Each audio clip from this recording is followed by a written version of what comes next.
But when you look at the fact that the production of labor, people have been working harder than ever before. Productivity has gone up in this country over decades, and yet the cost of living has not kept up with it. If the cost of living had actually kept up with living expenses and the quality of life that Americans expect, it would be between, I think, $22 and $25 an hour, or maybe even higher, right? And that's federal. That's not considering, you know, if you're somebody like me who lives in Southern California, you live near major cities, you know what I'm saying, that might be closer to like where it's already, the cost of living is already much higher than average. So it might even be closer to like $45, $50 an hour, you know, for a single person to live like in the, you know, general domain of the cities. And so that's why, you know, so centrism is in trouble, and it's great to see that Biden is making some, you know, he's making do on some of his promises and at least setting a precedent, because I know a lot of people that they were looking at the alert that Biden says that, hey, the federal minimum wage is going to be raised to $15 an hour. It's currently $7.25. And given the information that I just told you about what the, you know, productivity and the cost of living and what the minimum wage would be if it actually kept up with that, you know, that still sounds abysmal. However, that sets a precedent that we're changing things at this level, and so other places need to follow suit. And trust that there are plenty of industrialists and people who run corporations and CEOs and shit that will leap at the opportunity to raise that, because that will make them more competitive. People will be incentivized to come and work for their company. Now, that's not all, and I won't even say most, but there will be some that willfully say, you know, hey, we're seeing the federal leader, we're seeing the leader of the United States do this, and we're going to do this as well, and there will be a precedent established for that. So it's like, I'm not mad at that at all. And it's not like the groundswell, it's not like the grassroots activism and people talking about this at their jobs and whatnot is going to slow down. It's only going to be encouraged, because now you have the leader of the damn country showing flexibility on this issue that you never would have anticipated before.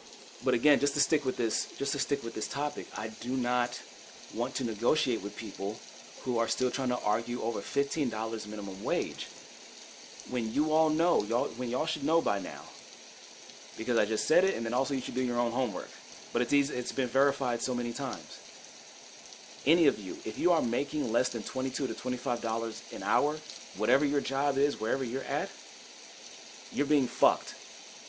Okay? We've been fucked. Your parents are probably getting fucked. Okay, they've been fucked. Actually, they've undeniably have been fucked. And it's not a matter of you being privileged or you being too demanding or any of that. And don't let anybody put you down for expecting more from the system in which you're forced to participate. And when somebody wants to look you in the eye and tell you shit like, oh, it's going to cause a loss in jobs, it's going to cause a, you know, this and that, the question you have to ask is, according to who? According to what? I just seen a report, something on, I think Fox News, of course, where they were scaremongering about Biden raising the minimum wage, the federal minimum wage, to $15, and saying that, oh, 1.3 million jobs are going to be lost, while 17 million people will get a raise. And it's like, while 1.3 people losing their jobs is nothing to wave away, I have to ask, what kinds of jobs were they in the first place? Because if 17 million people could benefit from having their wage raised to not even half what the cost of living truly is, if their job would be jeopardized by something that affects over 17 million people in exchange for, you know, less than a tenth of them losing their jobs, I have to wonder, were their jobs involved in the continued exploitation and suppression of those people who are already suffering? Or at the very least, they were impeding the forces who were trying to make the quality of life better? Whether they were politicians or business leaders or activists? These are the questions you have to ask when people fearmonger about these basic quality of life things. It's like who's benefiting from keeping things the way that they are? And then also, it may not even always be a strict ideological adherence, but a dog whistle that's used to show that, hey, some people,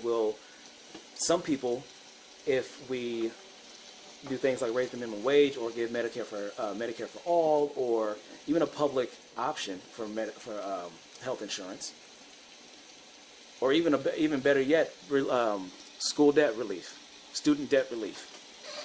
There are arguments from people, not just right-wing people, but from liberal people, left-wing people, moderates, centrists, who are saying they're like, well, no, I had to pay off my debt and whatnot, so why should they get a free pass on that? It's like along with racism and bigotry, one of the other founding, elements of U.S. culture is selfishness. It's the ego. It's about me, my own self-interest, and not getting mad at any of the suffering that is experienced by others, but only the inconvenience of you having to take notice of it, or having to pass by it, having to make eye contact with those whom you deem as undeserving, of having a chance to live a better quality of life without that anxiousness, without that, along with the understanding that you aren't even being rewarded for the same work that other people were able to skate by on and got many more privileges and many more, handouts given to them for less work, for less specialization, for less expertise, less experience.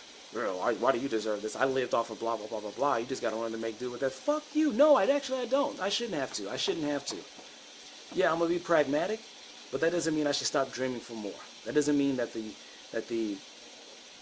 be pragmatic and idealistic isn't to be pragmatic and an idealist, to hold your ideals in the same hand, not in separate hands, but in the same hand as you hold pragmatism. It's not fantasy land. It's not a cop-out at all. But at the same time, it does not mean compromising with those who take every single opportunity to erode the system itself.